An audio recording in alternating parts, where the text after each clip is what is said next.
El fin de semana estuvimos en un hospital abandonado aquí en la República Argentina.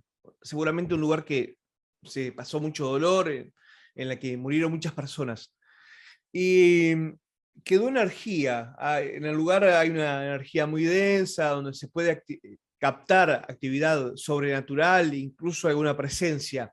¿Por qué pasa eso, padre? Muchas veces estos lugares quedan como marcados energéticamente. Ujú. Hay entidades, hay espíritus que buscan un lugar donde hay una gran actividad de sufrimiento, de temor, de miedo, de angustia. El lugar queda como pesado, como cargado y quedan ahí como encriptados, quedan ahí como posesionados del lugar porque se alimentan de ese lugar. Las entidades, los espíritus necesitan alimentarse energéticamente. Entonces, estos lugares donde hay sufrimiento, donde hay dolor, donde hay muerte, donde hay mucha tristeza, es propicio para que estas entidades se posesionen de este lugar y muchas veces quedan permanentes, y no solo una entidad, sino varias. Cuando hablamos de entidades, hablamos de las personas que sufrieron en el lugar o también de alguna entidad de, no sé, podemos decirle el bajo astral, demonios, que se aprovechan justamente de ese dolor. Podríamos hablar de tres. Lo que yo llamo tipo A, que son espíritus desencarnados, Ujú. personas como tú, como yo que vivimos y que no evolucionamos espiritualmente, quedan como en algo que Manuel Milingo llamaba un mundo intermedio. Y entre ellos quedan los que quedaron ahí como residentes, espíritus residentes, lo que yo llamo entidades o espíritus que se quedaron ahí, otros que van vagando y encuentran como un lugar propicio para quedarse un ambiente energético donde se puedan alimentar. Y Ujú. tercero, los tipo B o demonios, ángeles caídos, como lo conocemos en el argot popular de demonios, Satanás, Lucifer, del bajo astral, como tú lo llamaste ahorita, que también les gustan estos lugares y cuando encuentran bastante actividad paranormal, les gusta centrarse en ese lugar. Podríamos decir que los espíritus no son estáticos, tanto entidades, espíritus que han desencarnado como los demonios, pero sí hay algo que tener en cuenta, que muchas veces ellos en su voluntad deciden apropiarse de un lugar. La mayoría de las películas que han salido en los últimos 15 años son basadas en hechos reales, la mayoría. Y la mayoría hablan siempre el lenguaje literario de cinema, empieza con una posesión de una casa, con una entidad que está ahí. Llega la familia, está muy bien, muy bonita la casa, muy chévere, se sienten bien los primeros días y después ya se manifiestan estas entidades. O por el contrario, llegan a una casa o están en su casa y llega una entidad a atormentarlos. ¿Por qué? Porque este tipo de posesiones de lugares, infestación, son muy propicios a que lleguen estas entidades. Y lo más perjudicial es que como estos lugares a veces son olvidados, a veces son dejados, ellos toman como posesión. Para ellos no hay esa diferencia de que este lugar es del Estado, este lugar es de fulano, lo compró sutano, sino que este lugar es mío, o yo lo tomo, o me gustó y me quedo ahí. Y ahí es donde empiezan a ocurrir todos estos fenómenos. Usted sabe que en este mismo lugar encontramos la tumba de alguien que se quitó la vida ahí, o por lo menos eso aseguran los que viven ahí, los que conocen la ciudad. Dice que esta persona se quitó la vida en ese lugar y que fue enterrado ahí. Y muchos aseguran que es usual encontrarse el fantasma de esta persona vagando por las instalaciones de este hospital. ¿Es viable eso, padre? En la investigación paranormal hay que tener en cuenta los testimonios, eso es fundamental, Ujú. sobre todo cuando no hay conexión del uno y del otro, no tiene nada que ver relación con una persona con otra. Y si varias personas dicen, yo veo un fulano de tal, así y así y así, y hace esto y esto y esto, es muy posible. En estos lugares pasan muchas cosas, depende de la época. Muchas veces no había capacidad, hubieron muchos muertos y no tuvieron dónde enterrarlos. A veces los enterraban ahí mismo, abortos, una cantidad de cosas que estos lugares tienen. Y muchas veces también los suicidas no les permitían enterrarlos en el cementerio, en Tierra Santa. Entonces, ¿qué hacían? Los enterraban ahí. Unas épocas también en el pasado, mucha gente velaba a sus muertos en sus casas o le hacía la parte de exequias en su casa y algunos hasta los enterraban ahí. Entonces, sobre todo las personas, o yo he tenido muchos casos que se han suicidado, que se han quitado la vida, que han decidido ya no soporto más, es como una condena o es como un limitante que se tienen que quedar en ese lugar cuidándolo para atormentar, para molestar, como un castigo, lo podríamos llamar así. Pero no es en todos los casos de los suicidas, pero sí hay muchos que quedan como residentes o ellos mismos deciden, o podríamos hablarlo de un castigo divino para que se queden en ese lugar hasta que puedan avanzar espiritualmente por esa agresión a quitarse la vida. ¿Y Y se ellos puede se hacer manifiestan. algo? ¿Se puede hacer algo por ellos? Sí, claro, se les puede ayudar espiritualmente. Ya entra, uno cree que uno muere y ya, y se fue para el reino de los cielos. No, es un proceso. Y hay conciencia, hay inteligencia. Y en estos espíritus entienden las cosas. Muchos no quieren entender, muchos no quieren salir de su espacio y hay que ayudarlos espiritualmente. Hay varias formas, todas las civilizaciones, religiones, espiritualidades tienen su culto a los muertos, su tradición, donde buscan ayudar a estos espíritus a emigrar, a crecer espiritualmente para que puedan encontrar la luz divina. En el cristianismo, catolicismo, aún en el judaísmo, en las religiones mesopotámicas, hay toda una serie de rituales, de ritología, en la cual espiritualmente, a través de la oración, en el cristianismo, catolicismo, las eucaristías, los responsos, las novenas, los rosarios, se pueden ayudar. Pero hay en otras culturas, el sintoísmo, el budismo, aún en el islam, donde hay esa concepción de que después de desencarnar, después de salir de este trance humano, ellos necesitan como esa ayuda o ese soporte espiritual. Aún no solo los que se suicidan o los que mueren en forma violenta, sino todos los que estamos en ese caminar espiritual.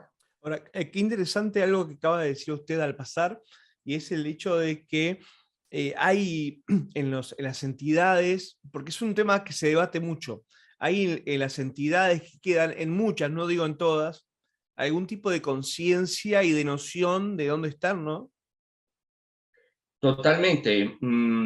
Yo soy un hombre de fe y soy un hombre de ciencia y hombre de fe. Y por más de 20 años en el Ministerio de Liberación y Exorcismo, la mayoría de los casos de posesión son de espíritus, son de trabajos de brujería o son que hicieron invocaciones de tabla ouija o de rituales o que estaban en alguna casa y esa entidad se les metió. Y la mayoría tienen conciencia, recuerdan dónde vivieron, qué fue lo que hicieron. Es más, ellos vuelven a vivir cuando toman una posesión de un cuerpo, por eso ellos muchas veces no se quieren ir. Ellos saben quiénes son, pero hay algunos que se resisten a buscar un crecimiento espiritual o se resisten salir de este plano, quedan muy posesionados de este mundo. Yo he tenido muchos casos que hemos tenido que ir a empresas, a hoteles, por ejemplo, a casas, fincas, donde hay espíritus que vivieron ahí, personas que vivieron ahí, y por X y Y circunstancias no se quisieron ir y están atormentando. Entonces uno va, hace la liberación, un acompañamiento a ese espíritu, a esa entidad, para que salga, para que vaya a la luz y pues se le puede ayudar. Eso hace de que en los exorcismos no solo sea sacar el demonio, sino una ayuda espiritual a estos espíritus.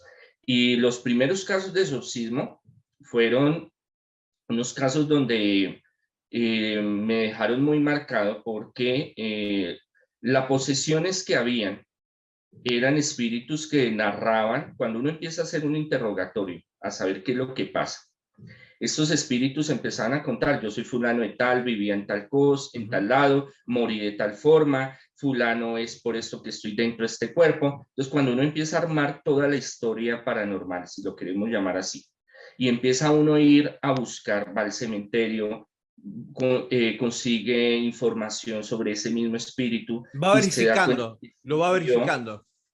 Exacto, y va viendo que sí es real. Entonces usted ya empieza a decir, y no es un caso, sino son muchos, usted empieza a decir, aquí empieza a haber algo.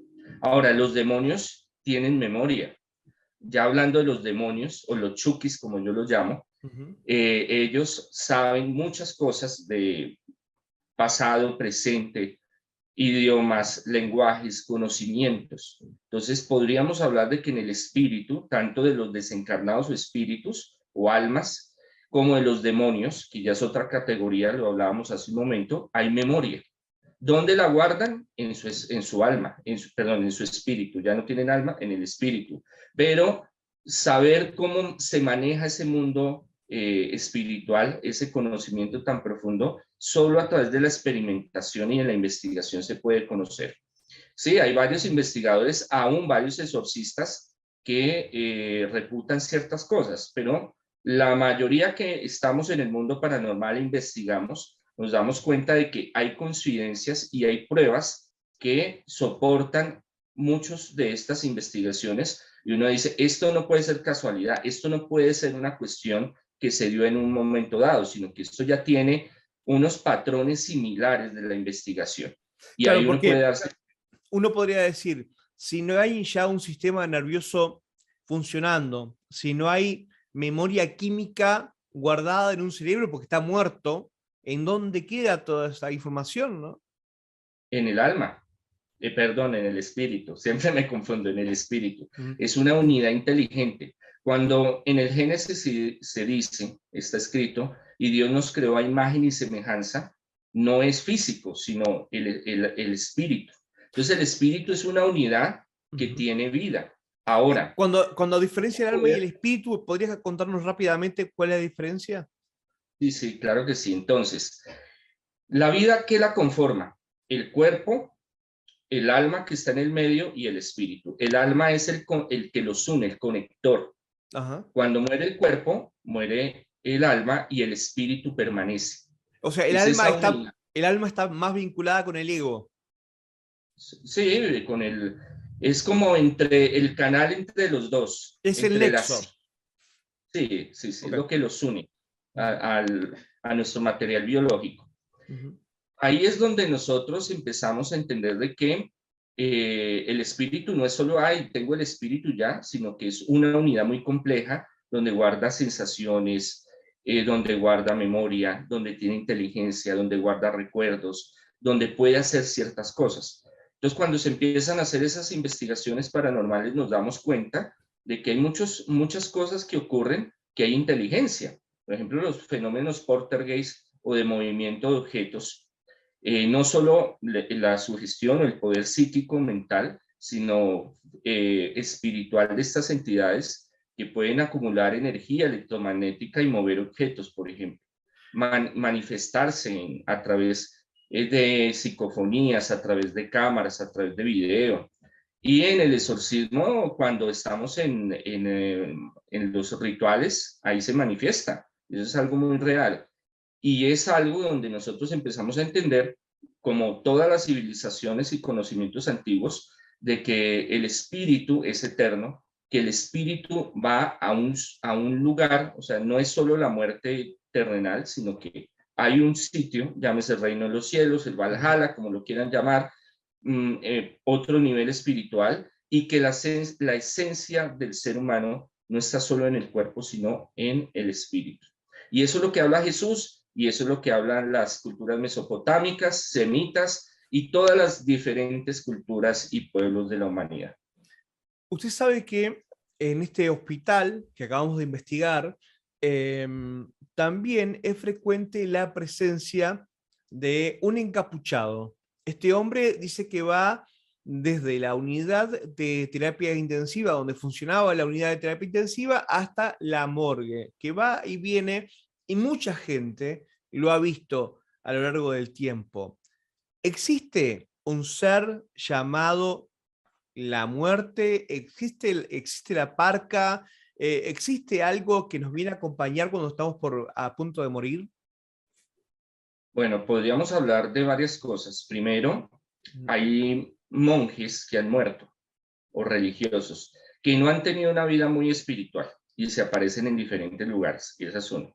Segundo, a veces las conexiones cerebrales que nosotros tenemos no saben distinguir qué es esa entidad que se manifiesta, porque esa entidad es espíritu y puede tomar muchas formas. Por ejemplo, cuando el demonio se manifiesta puede tomar muchas formas y es como un holograma que nosotros tratamos de decodificar y a veces le damos formas, aunque no la tenga. Es una cuestión de nuestro entendimiento, de nuestro cerebro, al entender un fenómeno que sale de lo cotidiano. Somos Lo otro es que nosotros los que asignamos esa forma, no es que esa entidad tenga esa forma.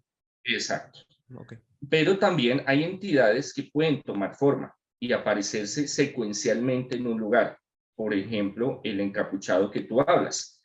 Cogen una característica propia. Las entidades o los espíritus o los demonios con el tiempo cogen una personalidad y se manifiestan así. Entonces, varias personas ya empiezan a ver que es esta entidad porque le gusta manifestarse con una cierta personalidad. Ahora, la muerte, la parca, Isabelita, la muecona, como yo lo llamo, sí existe, es un ser creado por Dios desde la antigüedad, desde el inicio de los tiempos. En todas las religiones, espiritualidades aparecen. En la Sagrada Escritura está, en la teología está, en la cual San Francisco así la llamaba la hermana muerte. Cumple un papel de ayudar a desencarnar, ayudar a separar el cuerpo, el alma y el espíritu. Es una entidad que se presenta para agilizar ese proceso de muerte.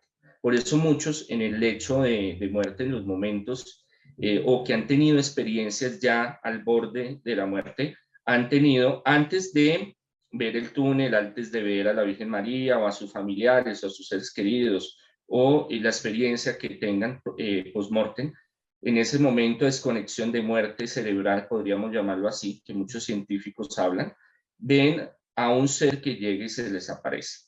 ¿Qué es lo que pasa? Que en la Edad Media, por la peste negra, la peste bubónica, le dieron como esa imagen de la hoz cadavérica con la capa. Y en el colectivo, en la psicología colectiva, todos tenemos como esa fijación y en las películas también nos han inculcado de que la muerte es así, pero muchas veces no, a veces es un espíritu blanco, si lo podemos llamar así, una entidad que se presenta blanca, gris, negra, que en el momento de que usted va a partir se manifiesta. Los que han tenido esas experiencias las cuentan y las narran. Dicen, a mí me pasó esto, a mí me pasó esto, en todas las culturas, en todos los tiempos, porque esto no es solo moderno. Y entonces ya ahí cabe la pregunta, ¿existirá o no? Pues es una cuestión de que cada uno puede sacar sus conclusiones. Mucha gente debe estar viendo ahora y debe estar preguntándose si si la muerte, este ser, llamémosle la muerte, es buena, mala o solamente es. Es, pero también hay una cuestión de suplantación, podríamos llamarlo así. Entonces hay cultos muy antiguos, por ejemplo mayas, a la adoración a la muerte, que eso evolucionó en lo que llamamos hoy Santa Muerte, o en Argentina la muerte, o San la Muerte, O sea, la muerte en sí. la cual son rituales de invocación de espíritus, supuestamente a la muerte, pero no es como tal a la muerte, sino que hay una suplantación de alguna entidad, algún demonio, que se familiariza con esa entidad. Es el problema del espiritismo. Por ejemplo, hacen una sesión de espiritismo, invocan un espíritu. Yo quiero hablar con, ¿quién es usted? No, yo soy, el espíritu le dice, yo soy Simón Bolívar. Ah, bueno, y yo quiero ser amigo y qué me va a pasar en el futuro y no sé qué. Bueno, el hecho es que a usted, ¿quién le corrobora que es Simón Bolívar? Nadie. Claro, no hay Es muy forma. difícil. No hay forma. En los rituales a la muerte o a la San Muerte, a la Santa Muerte, ellos invocan una entidad para ciertos fines. Y esta entidad, como no es de un nivel espiritual alto, porque ellos no se prestan para muchas cosas, la mayoría de que siguen estos cultos, estos rituales, a veces son personas que se dedican a la delincuencia, a muchas cosas negativas. No todos, no todos. Hay No gente que todos, busca sí. sanación, progreso, el amor, la salud. Bueno, pero el hecho es que cuando una entidad, un ángel, un santo, no tiene el permiso para hacer ciertas cosas, porque ellos tienen que ligarse Claro. a hacer la voluntad del Padre. Entonces, ¿quién ocupa su lugar? Una entidad de estos del bajo astral. Y ahí es donde empieza lo que es los rituales, los ofrecimientos, todo lo que tienen que hacer, la ligación, ¿sí? Con estos seres para tener protección, para tener salud, para tener progreso. Obviamente, ellos pueden ayudar en esas áreas, pero tiene una contraprestación negativa. Entonces, es muy delicado pactar con estas entidades, con estos espíritus. Padre Tirado, le agradezco muchísimo esta entrevista. Marco, es un gran placer, un honor que me hayas invitado a tu programa. El Señor te bendiga. Gracias.